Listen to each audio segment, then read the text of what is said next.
Okay guys, so I'm actually in the middle of making a pair of sweatpants, and I figured I would make a video on how do you sew this type of angle on a serger. So before I start, this is how it's going to look. I made this pair,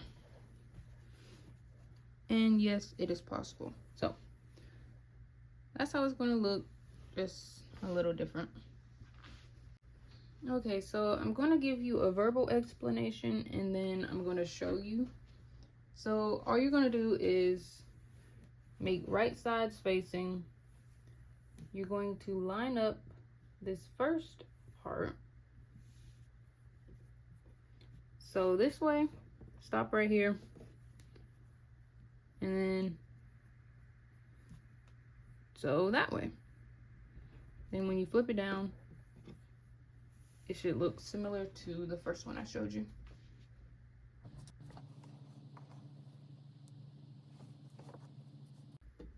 I don't normally use pins. I don't know why I don't like them for some reason, only if it's a large project, but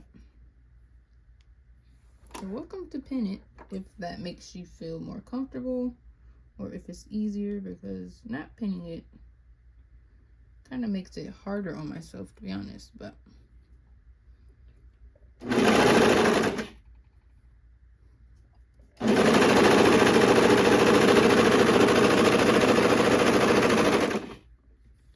so when you get to the corner or the tip, I don't know, when you get to this part right here, you want to hold it and honestly start turning now. It's kind of harder because I have my shirt layered, but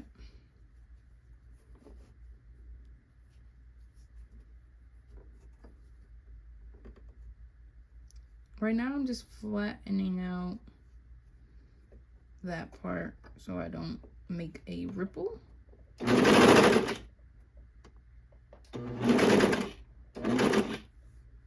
That's the corner, and you'll just start turning it.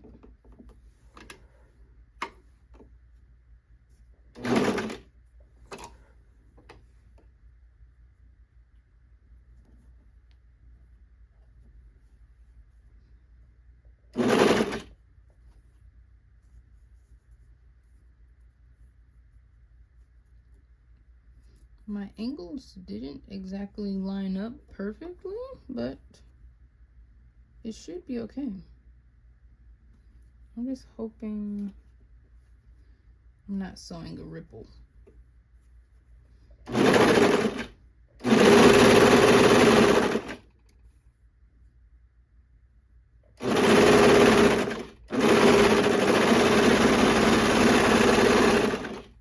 Okay. Oh, I sewed a ripple. I don't know if it'll matter, but this is how that looks. This is the back. And moment of truth.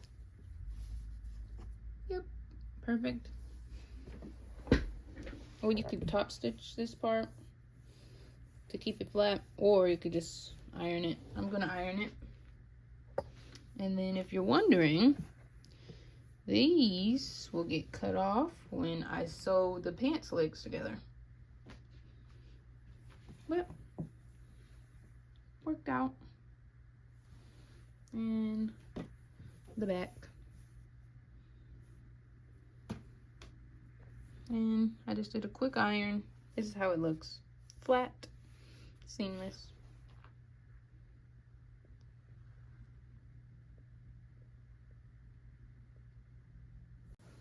And the back is the same, just flat.